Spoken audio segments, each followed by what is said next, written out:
All right, people, how we doing? So on the table today, what we've got here is a couple of different guide rods that we're going to do some build drills with and just kind of get some recoil of the guns and see what you guys think.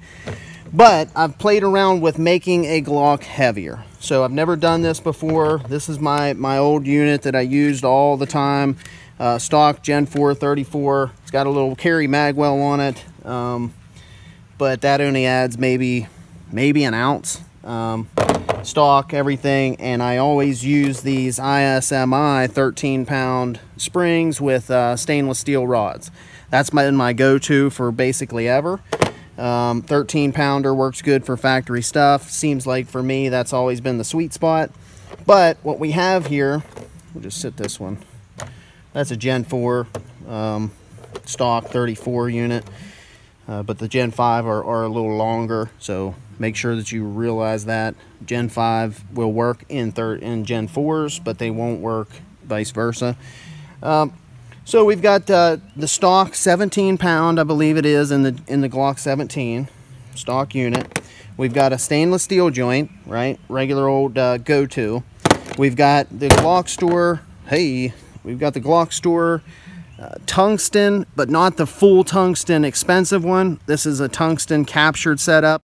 Really solid unit. This belongs to my buddy. It's from this gun. Solid stuff. And then we've got the full tungsten heavy unit, the Pimp Daddy. This is $100 and some. I think with Humble Marksman's discount, I ended up paying like $110 or so, something like that. Yes, that's why I was hesitant to do it. I thought, man, $100 and some for a damn guide rod. What's going on? When I can get this unit for about 30, and is it really worth it? Is that extra weight going to really do some work to settle down the Glock? Obviously, I like Glocks because of the low bore axis and everything, and I just like being able to get dominant over the gun, and I just like Glocks, right?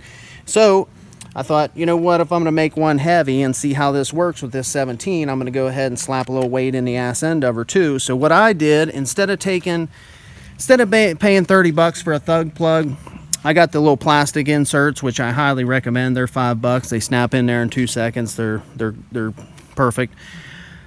But I took a 2.5 ounce lead coated sinker and smashed the shit out of it with a hammer until it would fit in there. So I ended up cutting a little bit of the sinker off and stuff with a pair of snips and things. Lead's easy to work with. Obviously, wash your hands. Try not to get lead poisoning. But do that at your own risk. It's a little difficult. You got to shove it up in there, and then you got to make sure that you can get it back out until you get the fit right. And be patient if you ever do that. But $3.50, I added 2 ounces, 2.2 ounces, I think, which the thug plug is $30, and it adds 2.3, I think. Then adding this thing is legit. So the stock ones weigh basically nothing. They're like a feather. Okay, the stainless steel unit, okay, we're adding a little bit of weight, and the spring weight and everything helps for not slam forward on recoil. And then it also helps in manipulation. So a lot of things that people don't think about is that 17-pound spring, when you go to rack the gun fast, you're loading, doing an unloaded start or table start or malfunction clearance or whatever, that 17-pound spring helps in reliability, hurts you on recoil, but it also hurts you on manipulation. A 13-pound spring really makes a 17 or 34 really run pretty good. So this old girl, solid go-to for sure. But we tested this out, and my buddy bought this for his Gen 5 34, and it's the Glockstore, about 50 bucks or so. They're tungsten captured setup, but not the big Pimp Daddy. It's the step down, I guess, 50, 60 bucks. Solid. Then we go to this old girl. Now this thing, they did a good job with. One, it's uncaptured, so the gun runs smoother, it feels smoother when you're racking it and everything, just because it's uncaptured. It's kind of the 1911 style of guide rod and spring setup. Pretty cool stuff. Two, they made it fat. Okay, they wanted to make it heavy, so they took up all the available real estate inside the gun and made the rod fat and the spring fatter. So if you look at the stainless steel unit compared to this, it's damn near as big as the whole spring and everything. And then they redesigned a 13-pound spring, flat wire unit, same ISMI springs. Solid stuff here. Pretty cool setup. But when you feel it, you're like, damn, that thing has got some weight to it. I mean, it's legit. That's a chunk of metal.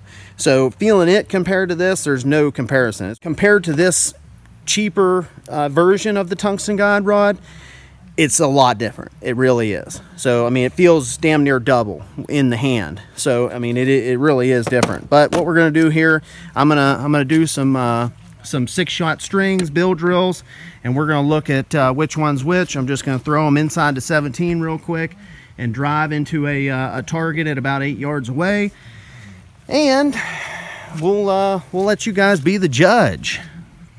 You be the judge, as Mr. Harrell would say. So what do you want to start with? Let's start with the stalker. Stock 17-pound joint going in. Damn, that thing's hard. Okay, safety first. I'm going to pay attention and make sure that I get this right so I don't shoot myself or shoot somebody else. All right, so let me turn this dot down a little bit. It's getting dark on us. Let us get some rounds in us. All right.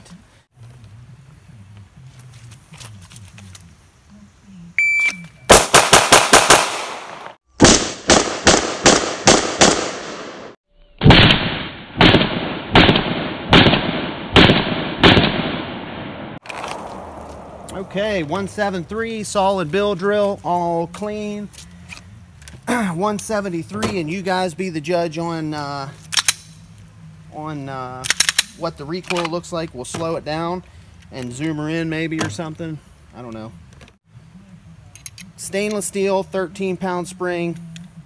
My old go-to. So this is gonna feel real normal. All right, Bill Drillington.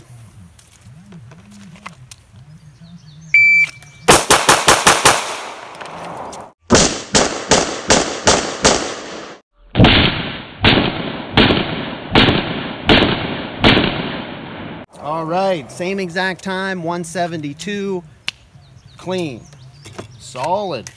That feels like home, obviously. Feels good. No big deal. Now the added weight in the butt of the gun and all that kind of stuff. That's, you know, you're not going to be like, oh my God, this thing feels like a 62-ounce open gun all of a sudden. Like, it's not going to do that much, but I have noticed it just dry firing a little bit, working on reloads with an empty gun. The movement of it is just a little more settled down. It feels a little bit better. So now here's the tungsten, $50, $60 Glockstore Tungsten. Another bill drill. And I'm not gripping any different than normal, just doing my thing here, solid, doing whatever feels good. Stand by.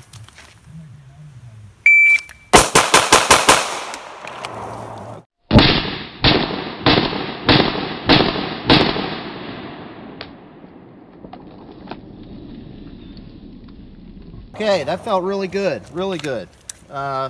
Dot was just sitting there the whole time, so it felt like I could get on her a little bit. Draw felt good, the whole thing, so that one, oh shit, I just put another shot on there. Okay, 70, 19, 19, 18, 18, 164. So obviously that's my third bill drill in a row. Naturally they're gonna speed up just cause. All right, now the big heavy unit. This will be my first time shooting it, so we'll just see what happens. I'll try to, and it really does feel good. That uncaptured style with the thicker rod, there's just something about it.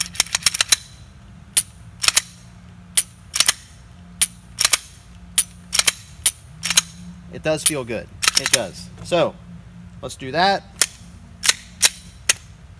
Bill Drillington, and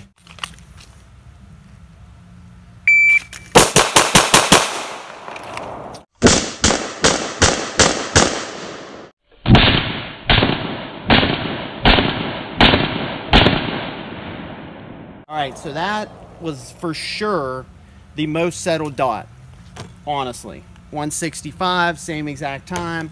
solid target. Pretty happy actually. All those bill drills are clean, so pretty pumped on that. That one felt, it did. I'm not trying to bullshit you. I'm not trying to justify the fact that I spent $100 on this thing.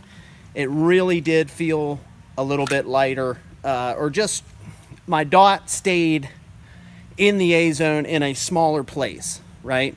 So it basically covered about an 8-inch portion as I'm going through that. Gang, gang, gang, gang, gang.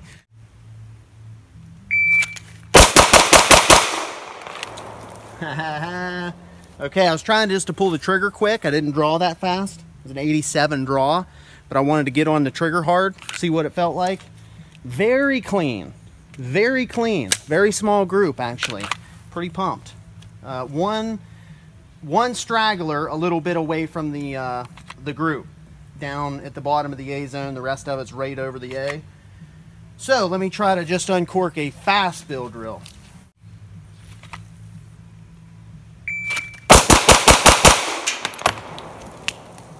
That feels pretty good.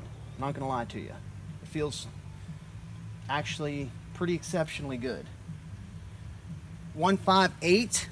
That time I got one went a little north. So this old girl right here got away from me and went a little bit north. Again, I think just getting figured out here. So if the Glockstore tungsten joint is full tungsten unit is what you think is your next addition to your Glock, Humble Marksman's got a code. I think it's 10%. I'm not sure what it is. Ask him. I'm sure he'll give it to you. Or if you're a Patreon, he might even have a better one. So if you throw him a buck or two or whatever a month or however it is, whatever it works, probably have a better one. So it's pretty cool. Obviously, testing will ensue. Testing will continue. Out of all of them, this feels easier. It feels like I can be a little lazier, and it feels like once I get tuned in with this, just the extra weight and everything's gonna act a little bit different. So yeah, it's the same 13-pound spring. As far as the recoil goes, it's gonna be really similar, but a little extra weight in the ass end and a little extra weight in the front end. Now the gun feels just a little settled, a little more settled, and where my dot, when I'm shooting a bill drill, basically goes from top to bottom of the bill drill, or of the A zone. It'll stay in the A zone. I can get it to just stay right there. When I was shooting some of those faster bill drills, I felt like I could keep the dot almost in half of the bill drill with no more actual grip pressure or grip effort. So that's always a good thing. Once we get shooting some matches and shooting some stages and stuff, we'll see what it comes down to, but it's definitely getting dark, so take her easy.